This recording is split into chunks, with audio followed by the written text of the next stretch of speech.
That's where it's coming from. We have been discussing for many months, both by emails and, of course, on your great show, the evidence that, in fact, which is to me overwhelming, that this is indeed a, quote, reverse-engineered laboratory-created virus structure, okay? Mm-hmm.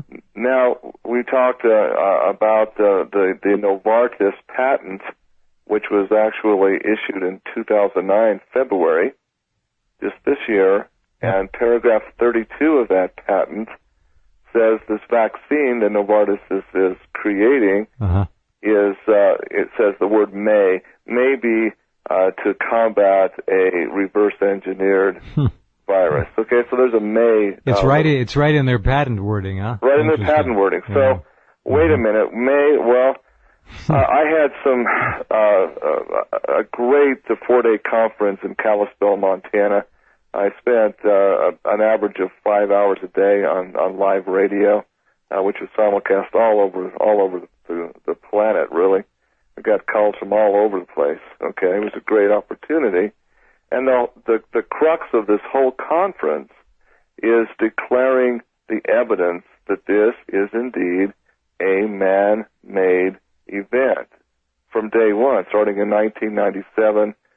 With Jeffrey Taubenberger and his work at Fort Detrick and the reverse engineering of the 1918 killer virus. Okay, so there's not enough time to go into all that in this hour, but let me just kind of recap. I had a caller come in and asked about the Medimmune FluMist product that was primarily being touted as the vaccine that will be given to all these school-age children, right? Right, sure. So they were asking, what do we know about that?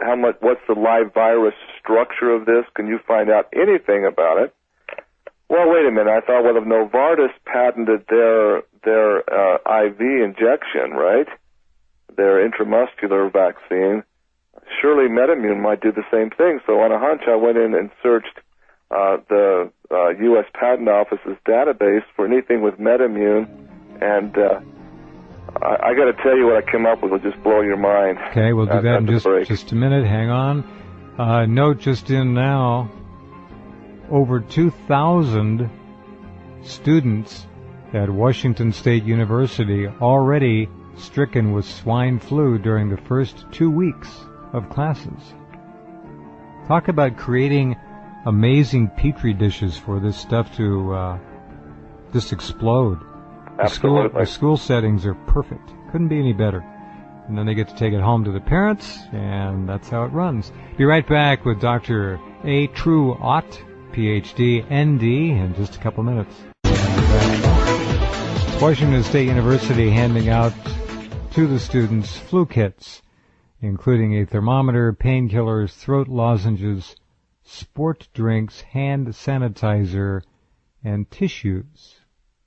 Most students have the illness for 3 to 5 days, says the university, calling it discomfort. So far, not unexpected.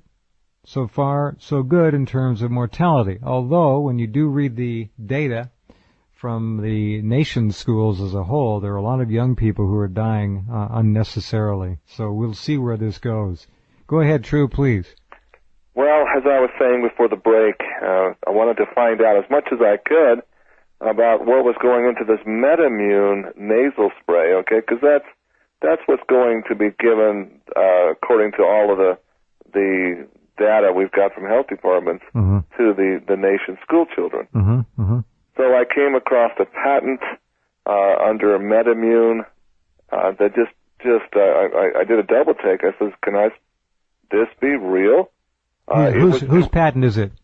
This was applied for and issued to Medimmune Company, which is right down the street from Fort Detrick in Rockville, Maryland, right? Yeah. Right. And it was the title was benign enough, unless you're a crazy researcher, you're not going to be reading these boring patent documents. But this one, just because it had Medimmune on it, I thought this is interesting. It was basically the title was how to structure the the H and N proteins of a virus, right? Well, digging into this 148-page patent that was granted in 2008, my jaw dropped off the floor because guess what? It is this virus that we're talking about now. 2008. Yeah, they actually patented this virus. They knew. You're talking, I say this because they list all of the gene clades that were basically unreal forced on this. I got it. Okay? I got and I'm it. sitting here, mm-hmm.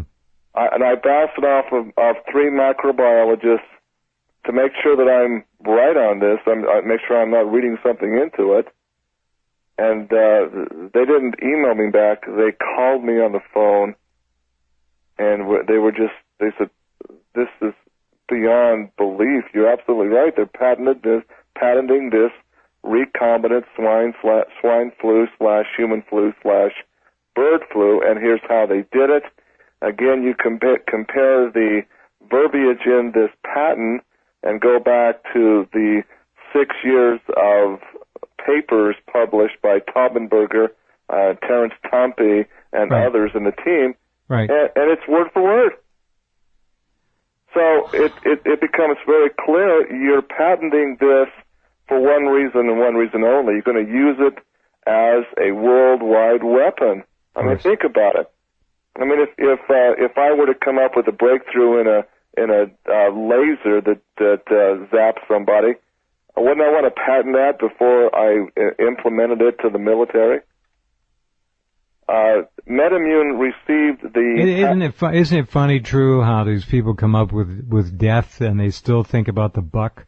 They want to make sure they get their profits. Well, it's just so stunning because the Medimmune spray, what makes it unique to them is the structure of the viruses in it. Because you're talking a live virus structure in this spray. Now, let's make sure that listeners clearly understand what we're talking about here. This Medimmune spray is planned on being given to kindergarten through 8th grade, middle school kids primarily, in the schools through Kathleen Sebelius' HHS program. This is a painless little spray. They'll come in, squirt, squirt, squirt, squirt, and they'll give it just down the line. But you'll be shedding, these children will be shedding these live viruses everywhere they go for anywhere from 3 to 21 days.